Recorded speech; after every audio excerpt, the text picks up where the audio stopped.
drought. Excuse me. I was like, oh man, be careful. Yeah. I know, but it was sad. I heard about this guy putting a firework on top of his head, killing him. So the firework, you are idiot. No, Lord, no. Sorry that I'm late, folks. How you doing? Welcome to another edition to DMV Sports Show. I'm your host, Rasul McGee. As you always know, and I always say, it's Saturday. That's right, it's Saturday to hear the sports that you want to hear on your weekend. I'm your night host, Rasul McGee. We got a lineup that you wouldn't believe. We got to talk about the Washington Commanders. We just heard from Joe WHIT Jr. a month ago, and he said some very, very telling things that we just said previously that we're going to mention here a little bit in a little bit. We're also going to talk about Eckler comments made, but we're going to talk about that as well. We're going to talk about the Washington Wizards, the NBA draft come and gone. And I hate to say it, but the Wizards did 1,000% better than I expected. And you know who I hate so much and left, but we won't get to that right now. We're going to move on to the next one. We're going to talk about the Baltimore Orioles leading once again in the AL East, but they're having a difficult time with the Oakland Athletics. We're going to talk about the score in a minute. We're also going to discuss more about the Washington Capitals. They had their draft and they signed their lucky number one. Well, it's not number one, but they signed their lucky score. We're going to talk about that right after I tell you. The call-in number is 512-543-4662. I say again, 512-543-4662. Make sure you state your name for the record and who you represent, and make sure that you chime in if you want to comment about a particular team, player, or coach that you despise, love, and hate. No worries. We're going to all show you love no matter what. So with that being said, let's start the show. Now, the Washington Commanders have been raving about Jaden Daniels and the offense, and I 1,000% agree with everything they said about it. But we haven't heard anything about the Washington Commanders defense. 1 month ago, we heard the man himself, none other than Joe WHIT, secondary of the Dallas Cowboys turned defensive head coach of the Washington Commanders. And on this show, if you've been listening, I hope you have, we have been stating that there was no knowledge of what the defense was doing, what scheme they were in, who they're favoring. It was not until Joe WHIT put all those ideas to rest. Here's what he said. He said, and I quote, that there's no 4 stars on our defense. There's everybody. There's 17 men, and they're going to play together with all their intensity and with all their might, and they're going to show off what they are capable of doing. Not only did he sit there and say that, he also put to rest that he wasn't going to broadcast what the scheme is going until they actually play a team. So my thing is, we had an idea. The panel and myself, we all had an idea that was the narrative. He wasn't going to broadcast until the league starts. But that's also a problematic thing because, yes, the suspense is going to kill me. You know me. If you know me, if you've seen this show, you know the suspense is going to kill me because I'm going to poke and I'm going to pry. I'm going to, battle until the sun comes down. But you also, I get the idea that you don't want your other opponents in your NFC East to know what you're doing. But you're going to have to display it sooner or later because not everybody is going to be happy with the scheme you're going to purvey as a base, because a lot of people saying, oh, you're going to have a 4-3 system, but it's not going to be 4-3. You're going to have a 3-4 system, but it's not going to be 4-3.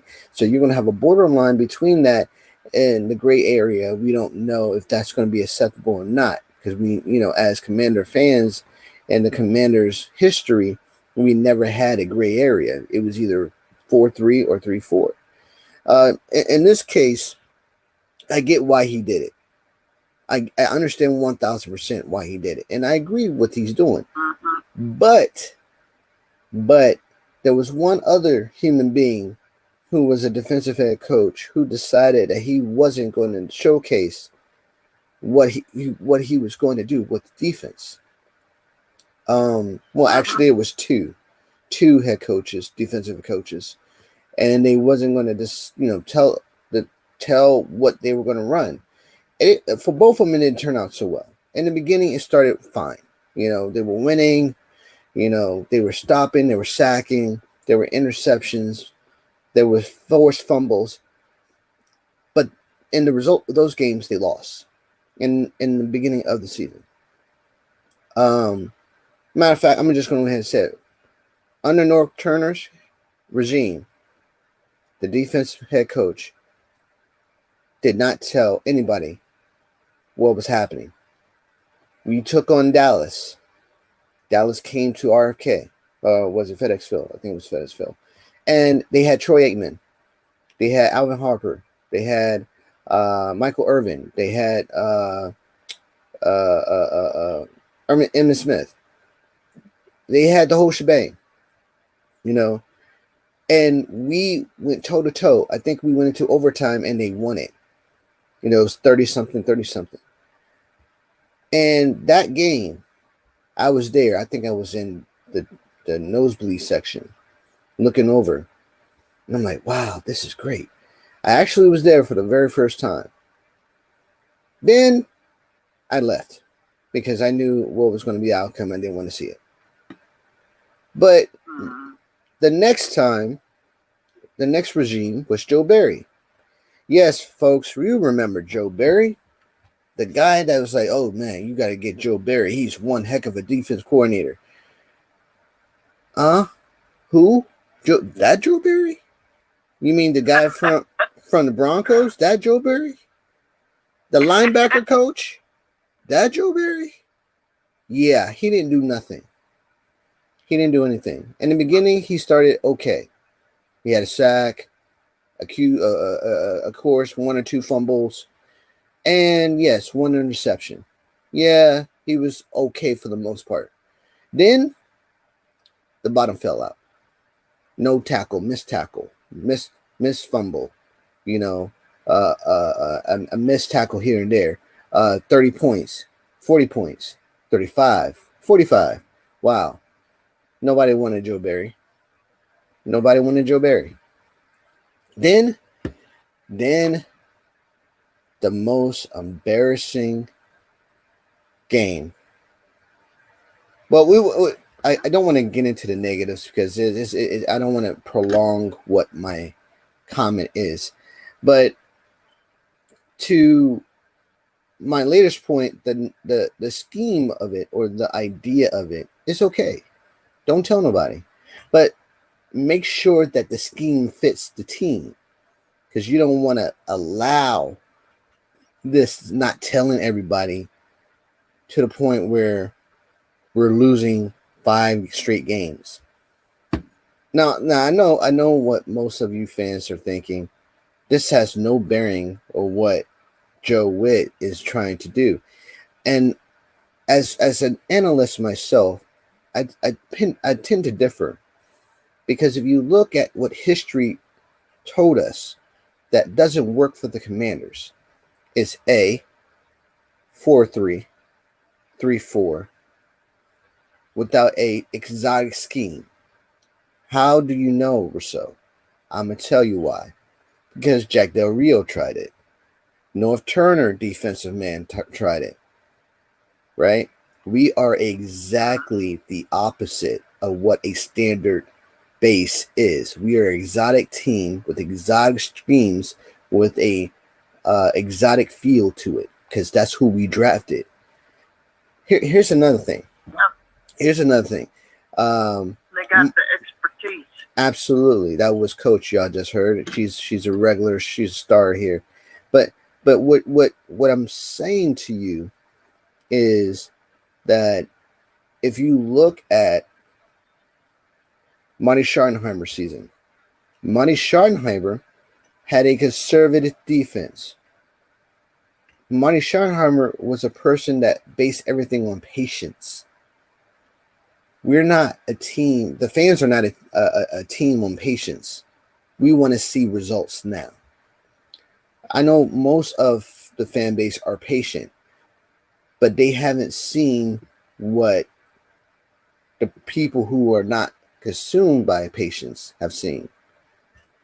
Because we have two different mindsets. I get that. They're different human beings. I'm not worried about that. My thing is the results. Now, Joe Witt said in this press conference that he was going to evaluate everybody. So my thing is, why evaluate everybody if you selected everybody to be signed here during free agency? You can't just evaluate everybody. Exactly. You can't do that. You just selected these guys. These are hitters. These are top tier hitters. Why are you going to evaluate? When you hear evaluate, you hear I'm going to select the best player, and the rest of you got to go. So now you got the rookies. Now you got the rookies here battling with the veterans, trying to make a. I can't hear you well through your phone is breaking up. Can you hear me? I can hear you a little bit. It's like robotic. Oh, I apologize. Then it must be my mic. Can you hear me now? A little bit, yeah. Okay. All right. I'll try to talk a little bit louder, okay? Sorry. Just no, I just feel like how can you sit there and make a statement like that? But then again, I hear what Joe Witt is saying. He's saying, I quote, Yeah, but it's jumping too fast. well, I mean, it's more than that. Well, here I'm going to do. I'm gonna pose a question, and I'm gonna let the panel chime in. All right.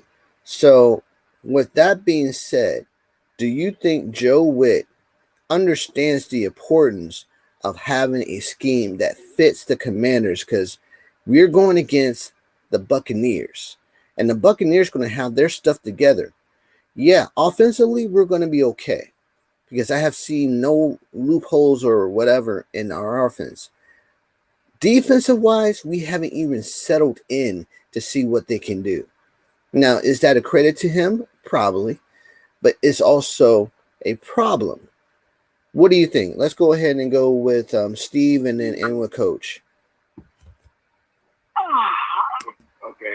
How y'all doing? First of all, and before I say that, Rasul, you batting 1,000 because the Washington Wizards is maybe trading Kyle Kuzma to the Lakers. So you batting 1,000. You already got one guy. You gonna get your wish on another. No. We should not trade Kyle Kuzma. If we trade Kyle Kuzma, then we're not going nowhere. No, but here's the thing. They talk about maybe. This is maybe now. Maybe Anthony Davis may want to get out the Lakers. I wouldn't mind him coming to us. Oh no, that's not going to happen. You know. Yeah. Well, let's talk about that next topic. Let's talk about this because I got a lot to say about that.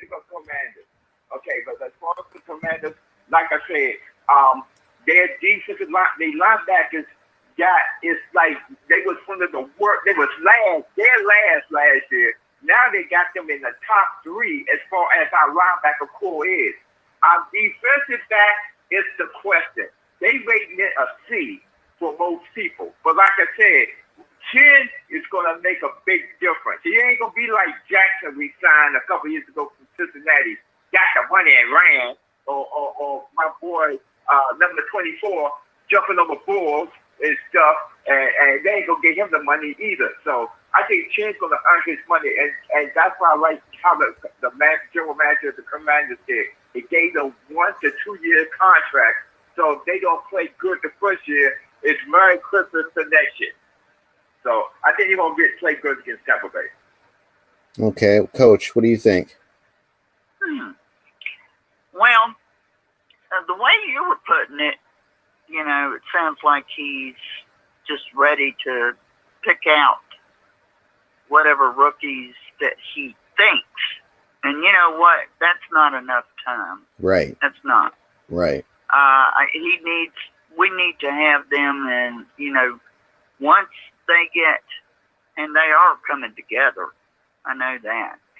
I've heard they are, especially the offense.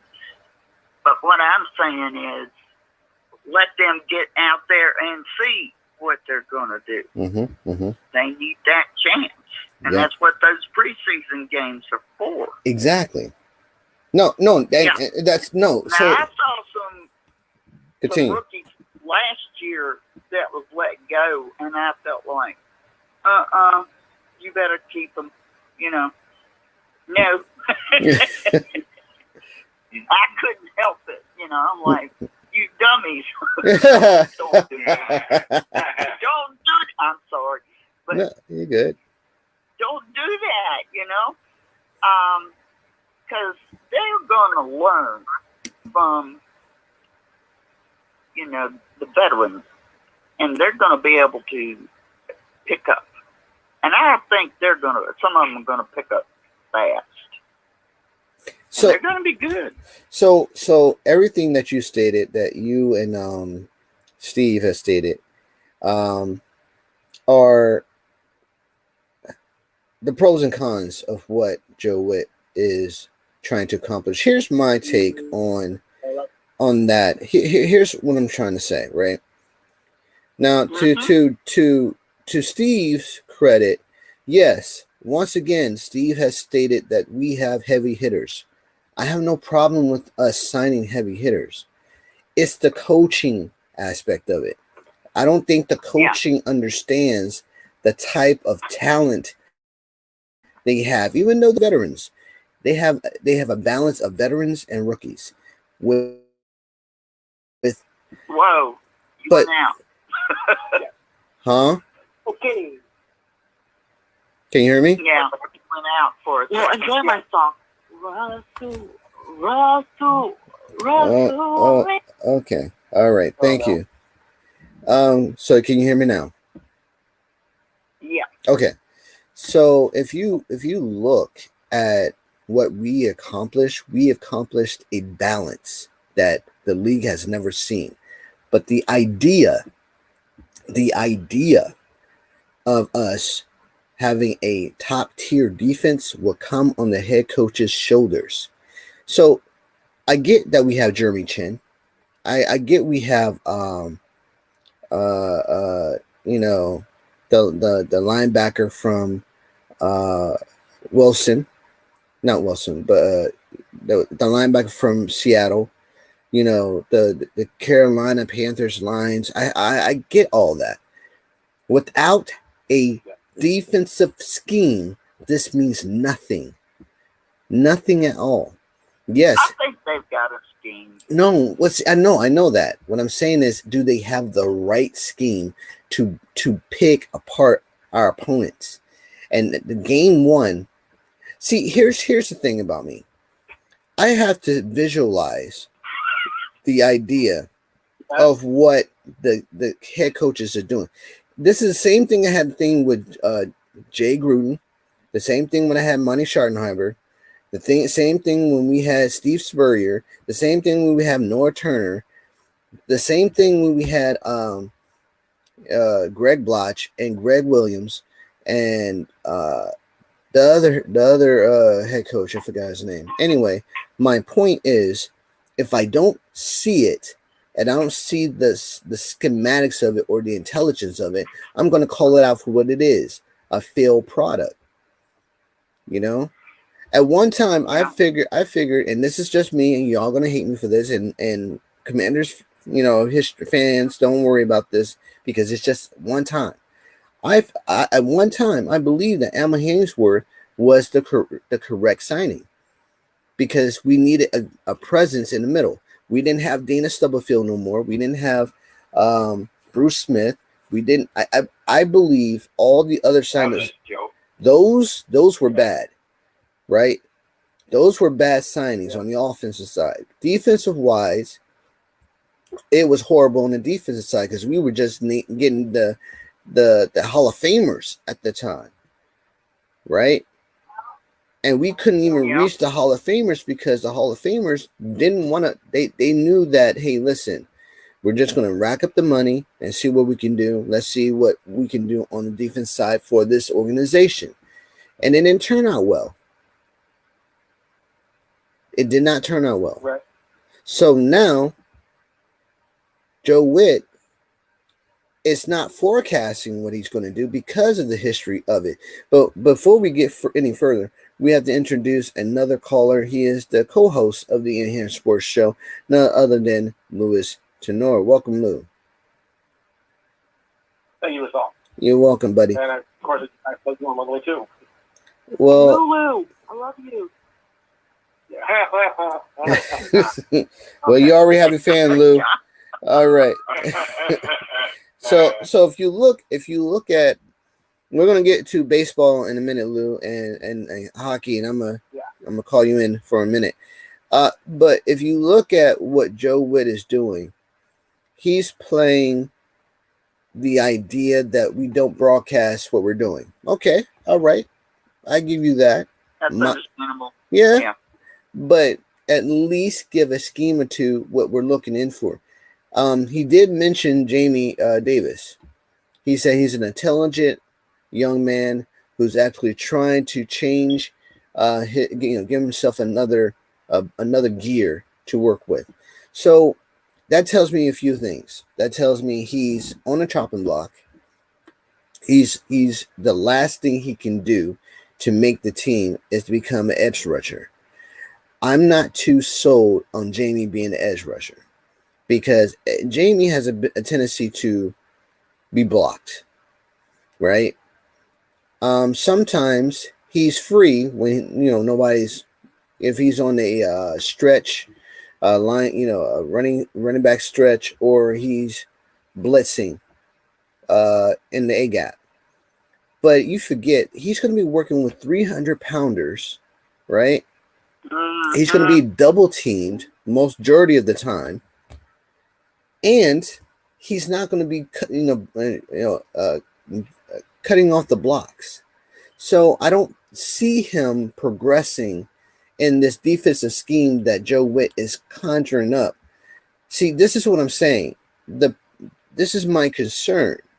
You're saying that, Jamie Davis needs to work on his hand technique so that way he can become a pass rusher. Okay, I see what you're saying. But for him to do that, he has to be quicker than a 300-pound lineman or left tackle or a tight end, which is going to chip him, or a running back that's going to chip him in a running back scheme, wide receiver scheme. So he has to know how to attack the quarterback. So majority of our pass rush is not going to be on the outside edges. It's going to come from the inside, which is another problem because now what you're going to do is you got to show up and have a double team in the middle with the opponent's left guard and right guard. Opponent left guard and center. So that's another problem. So this is what I'll tell you another. May I say something? Go ahead. I'm not going to let out any names, and I'm sure, I know that Daniels is going to be studying, and I've learned about the reputation. I like it. But the fact is, there's some other players, and it was with Rivera and Del Rio. Mm-hmm. They were not into the studying that much. Yep. They need to be. That's right. Yeah.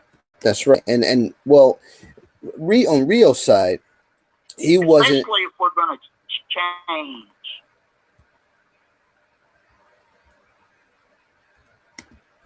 It went out. Well, no. I'm listening. I'm here. Okay. You said we're going to change. Yeah.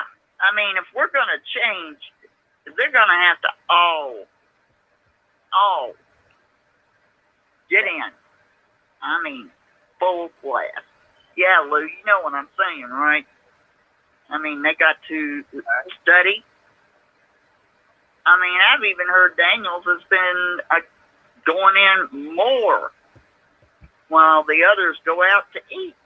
Yes, because he wants to have his legacy here. To achieve. Exactly. He wants to do this. And that's what your court. Be a leader.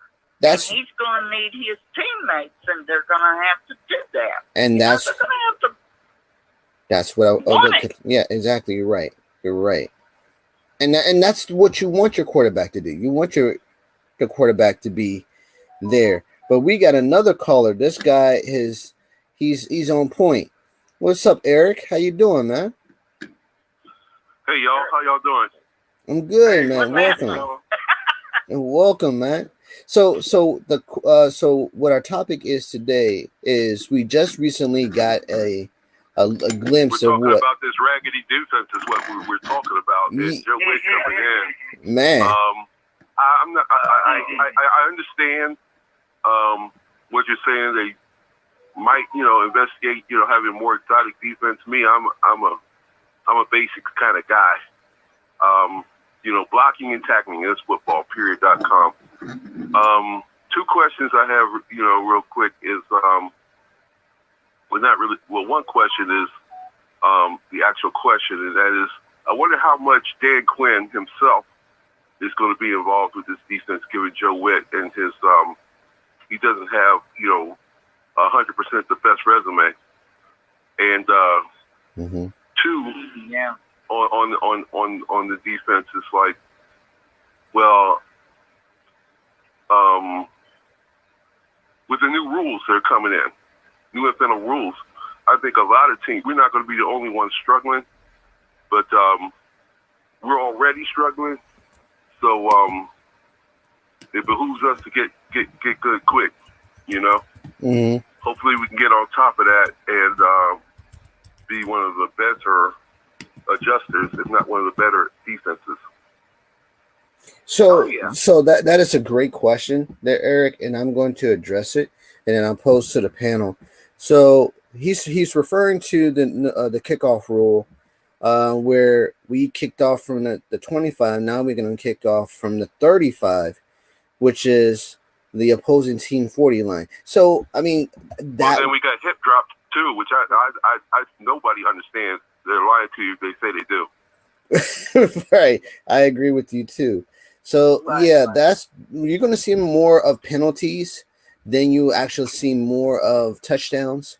So I mean, the only thing this benefits more is more of the don't make it harder. The AFC teams probably, because the NFC East teams or North or Central and South, most of those teams don't get to see that. That's more of the West Coast kind of teams. You understand what I'm saying?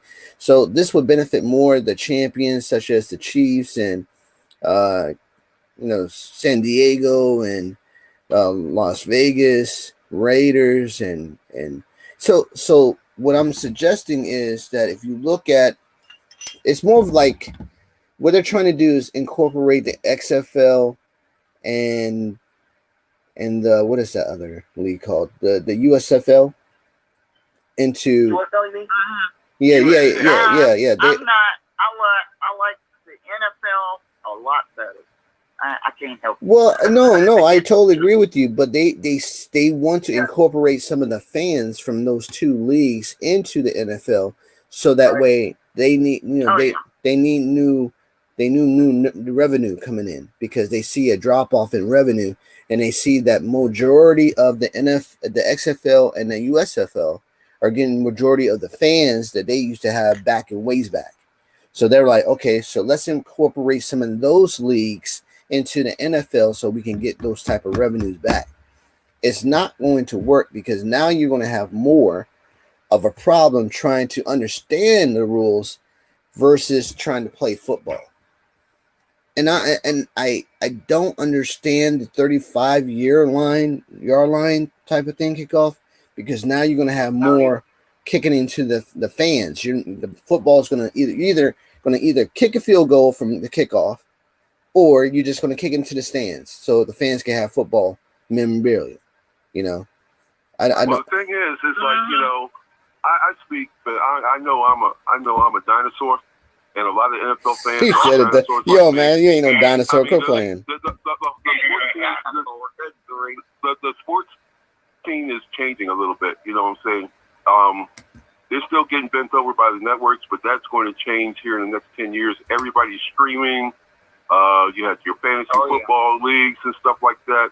It's not like it was, you know, in 1980. You know what I'm saying? Right. So I think they're kind of getting ready for that, to get the younger crowd. They're playing these games with the rules, you know, to attract them and keep them. I don't like it, but hey, doing what they think they have to do.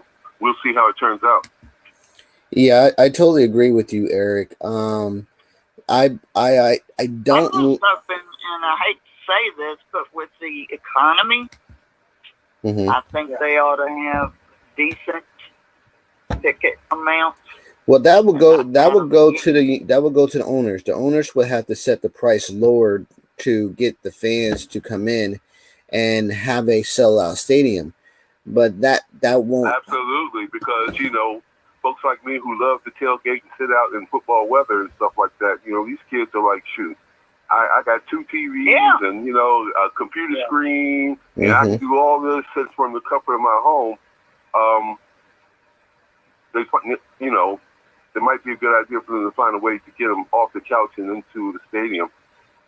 What they should have is what, you know, most of these YouTubers are doing, and that's have a chat room where they're streaming, so that way they can engage into each of these lives and watch the footballs live. And then when they have halftime, they can have the YouTubers come in and say, all right, folks, what did you like? What you not like? Who's going to win? What you think the players are doing? How do you think the rules are incorporating into each and one of these games?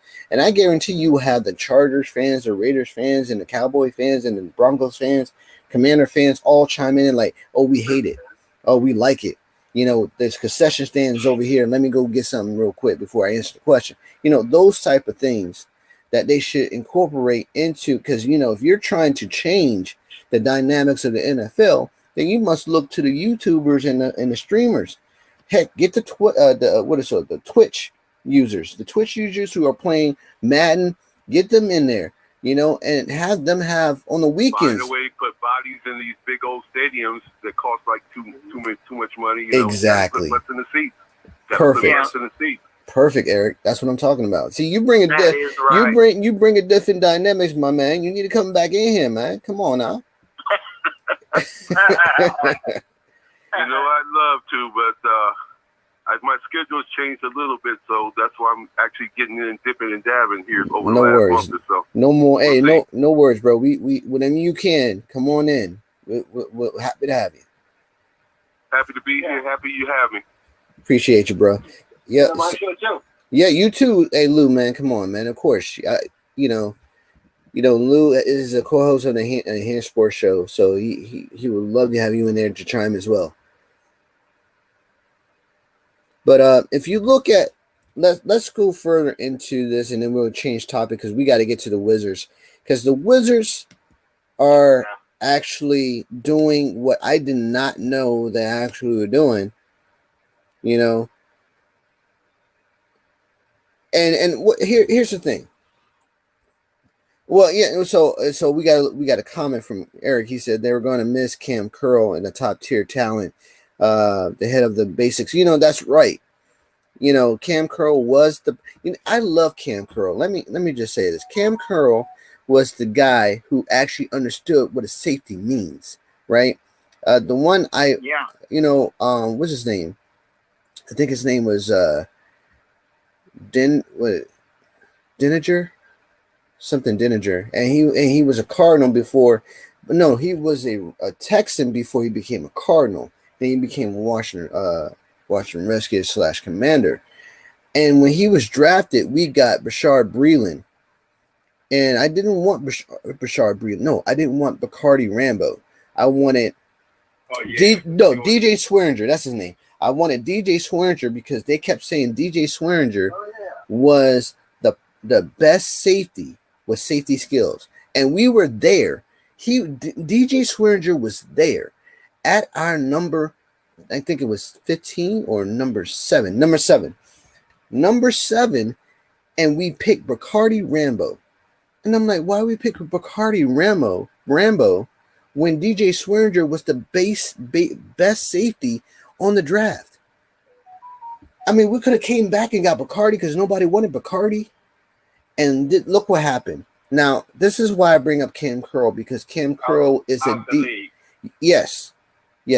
He was the best safety that we got in Cam Curl. Now we got what's his name? I forgot his name. But he was out of Arkansas. No.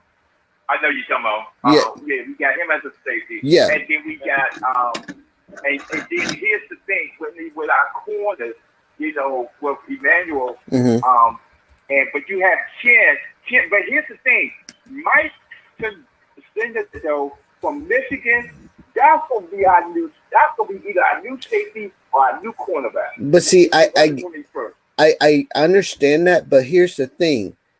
We have on paper, like I said, on paper, we're dangerous on the defense side because we have exactly what we need. We have veterans and youngsters, a great balance. But can we manage these two entities together to play like a unit with the right scheme? I think we can. I don't know. I don't know. Now, See, I don't know. I do have one thing. Okay. That wasn't it. Well, I think Miriam answered all our questions with the song. She had a perfect song for this perfect answer. Anyway. Got me tickled. Good God, no.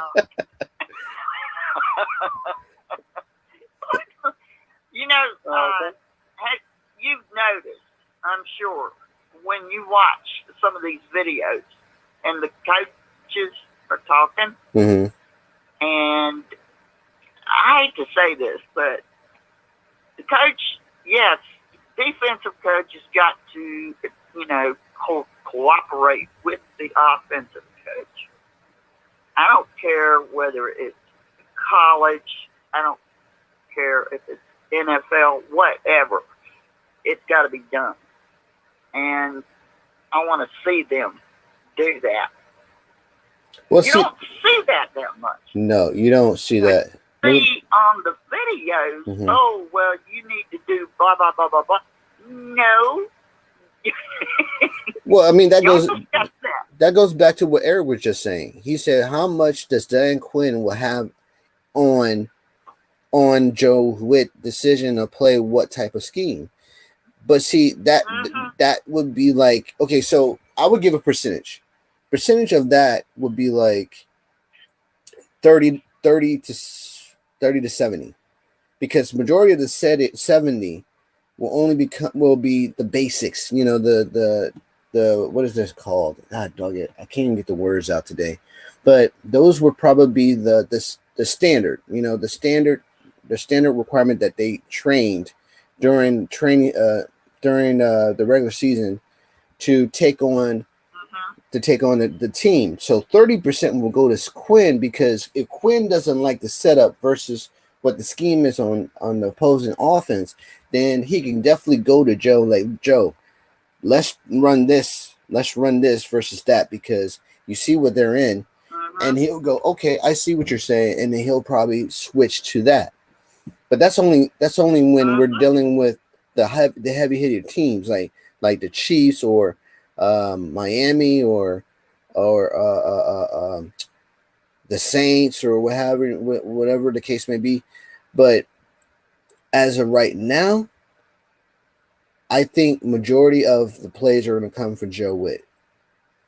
This 30% is going to be when, in case they're not hitting getting to the quarterback or not getting a stop in the middle. or to the sidelines. And that's when, Dan Quinn would cut. Backing them when they got to. Yeah. Yep. So we're moving gears right now. We're gonna I'm gonna bring in Lou. Lou's gonna talk about baseball and hockey right now because we gotta get to, and then we're gonna get to the Wizards next. I'm changing gears here because it's 6:46, and we have like the best time here, and time flies when you're having fun. But Lou, you help me out here. The Orioles are getting crushed by the Oakland A's, 14-1. What's happening? Oh, man. Well, come on. I don't think it's anything to be too worried about wrestling. I mean, everything goes through a bad game that, 152 game season. And you got the lead in first place anyway, so I don't really think there's anything to be alarmed about. I mean, yeah, okay, it's a different stock when you're losing to a second-rate banana team like the A's. But, overall, I really don't think there's anything too concerned about. I mean, the Yankees have been on a bad streak. They've been losing, considerably for the past few weeks. Injuries are starting to pile up and everything. It does happen. But, because yesterday they won 14-4 over their opponents. So, every game, tells like a different story. One game it's going to be a close pitching duel. One day it's going to be a massive blowout. So, it kind of constantly changes all the time. So, and it's a long season. Hey, you ain't lying, Eric. Yes, it is. It's expected. And every team goes through a slump. The Orioles have gone through a slump. The Yankees go through a slump. Chicago's been in a slump since to start the preseason. Hasn't recovered. So, it's just how this game is played. So, I got to start for that. You know what, Lou? You do have a point there, man. Games, I mean, how would you feel about that? I mean, we're now in the first week of July, and you haven't even won 30 games in the season. You might even break the record for the worst record in baseball history.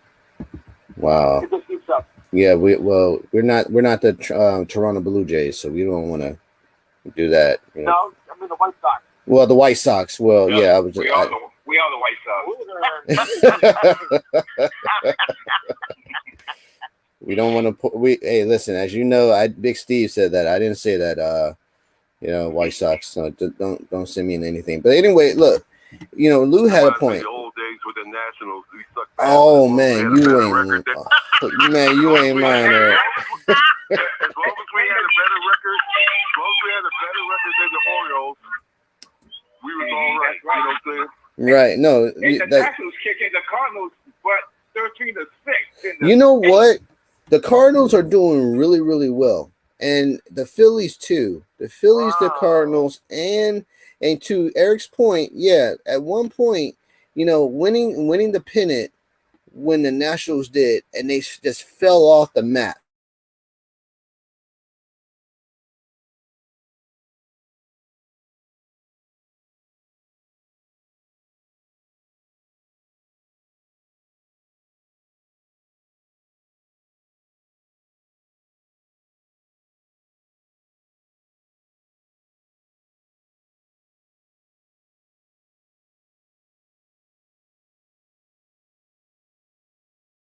Now, you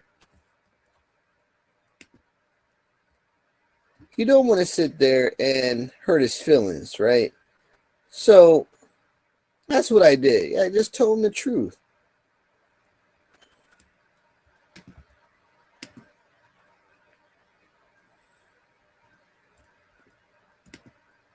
And that's the one thing. I just told him the truth. I'm sorry about that, folks. A little technical difficulty, but I'm back. To mostly say what I say. I didn't want to hurt his feelings. That's what I just told him the truth. Sorry about that. I just told him the truth. I didn't want to hurt his feelings, but the Nationals weren't doing so well. And he's like, you don't think they're going to do well? I said, no, I don't think you're going to do so good. Yeah, you might win 1 or 2 games, but it doesn't mean that you're going to go to the playoffs or anything like that. So, not this year. Not this year. They're stacking talent, though, and I like that. But it's going to take maybe the rest of the season, maybe next season, too, for them to gel together. But they're bringing in some young talent. We'll see what they do. they don't have the best farm in the world, you know, and that's the problem. I believe I disagree. They have a great farm. Well, I mean, name one particular prospect that they have already in the farm they didn't bring up yet. Oh, right now? I know they brought up that 6'7" guy, and he did. Yeah, James Wood. Yeah. Yeah, that cover's kind of empty right now because it got everybody playing. I agree. See, that's what I'm saying. They got to have an out. See, what they need to do is, I don't know. It's like playing in G League with the NBA, right? You got to bring up your reserves because your current roster is not effective right now. So you might as well bring up prospects right now because you're not having any luck with your current rotation. It's like having your relievers come in and they give up 10 hits, right? 10 hits and then 7 runs. Yeah. Now you're in the hole 7, and now you're not getting any hitting in your hitter rotation. So what you do, you go to your AAA farm, bring up your best hitter, and let him shine. This is how you bring in youngsters instead of waiting to the last possible moment. This reminds me of the NBA, because when you have a roster on your bench and he's the 6th man and he could give you 30 a night with a chance, but you're relying on somebody who's not even fully developed yet, but he scored 43 points. You know where I'm going with this. I'm just putting out, a point here. DENI ADENJI should not have been drafted, not because he's from Tel Aviv, because he's not that good. Yes, he was trying to be a star. He could not be a star because this league is not developed in the Israeli league. This is the G League, folks. This is not the NBA no more. It's the G League. If you're in the G League, you're going to be exceptionally good. You're gonna dunk. You're gonna shoot 50% from 3. You're gonna be an assist god, right? But now that the international league is developing stars, you bring them in, and you know if they're gonna be good or not. Here's my point, and I know it's 6:53. We got to get to the Wizards. That's why I'm doing this. But if you look at DENI ADENJI, he was not perfected. Yeah, he was brought in with Bradley Beal and everybody else. He did not soar. He did not showcase his talent. Yeah, he was getting good, but it doesn't mean anything. Nobody wanted these two individuals. Nobody wanted Bilal Coulibaly. Nobody wanted DENI ADENJI. Nobody. We decided. You don't like him. You don't like him personally, do you? No, I'm a guy. Look, Steve. Look. I'm all about production. My thing is about production and points per game. He averaged little than 14 points per game. That's not going to do anything. Something like that.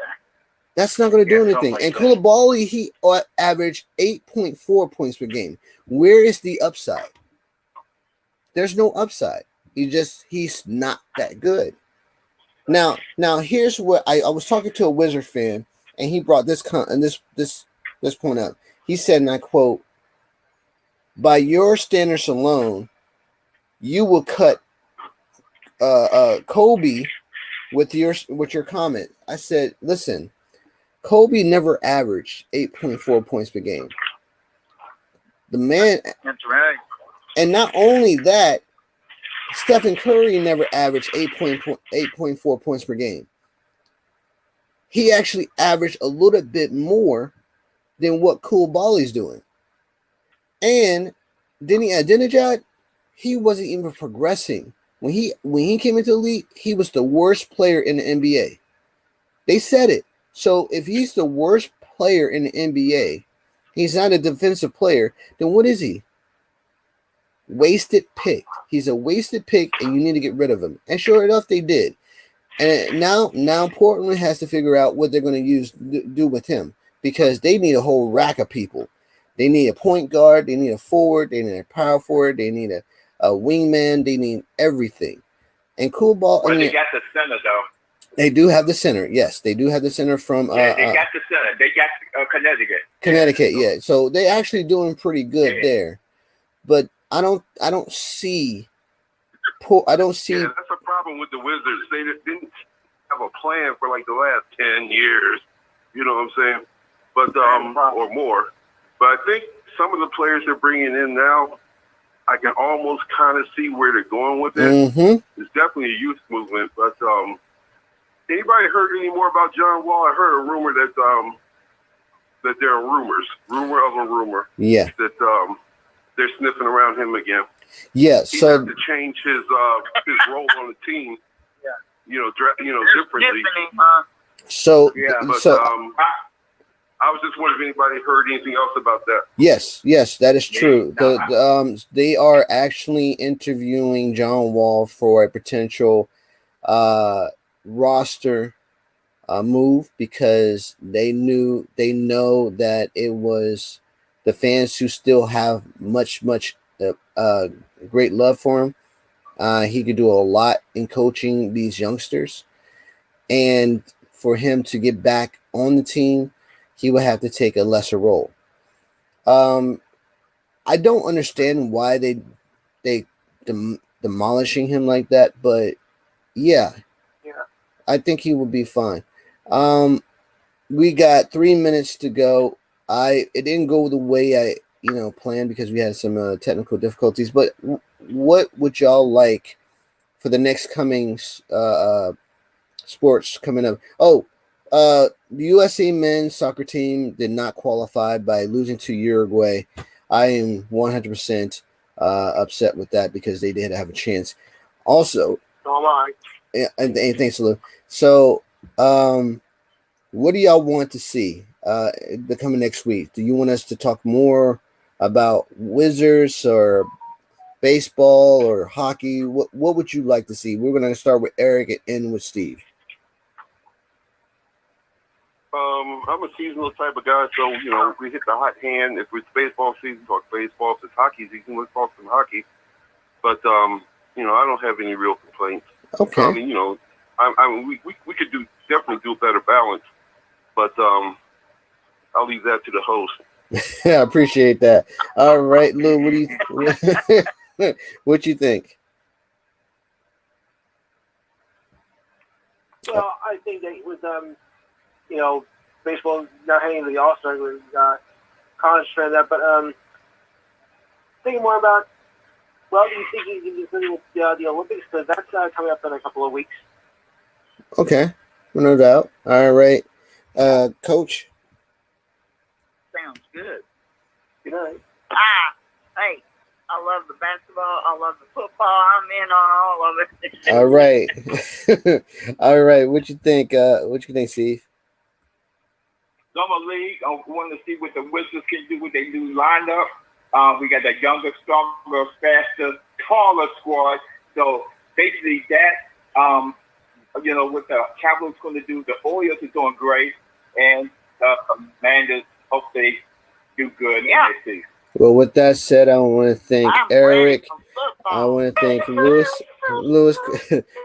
Tenor from the Enhanced Sports Show for coming in, stopping in. I want to thank Coach, and I want to also thank Big Steve for coming in, and I want to thank you guys for entertaining me and coming in here and talking sports. And we'll see you next Saturday when we talk about football, basketball, and hockey, and yes, a little bit of Olympics, because the Olympics is coming 2024 in France, so y'all watch that. You're human first, everything second, and you're conquerors by definition, so go conquer your dream.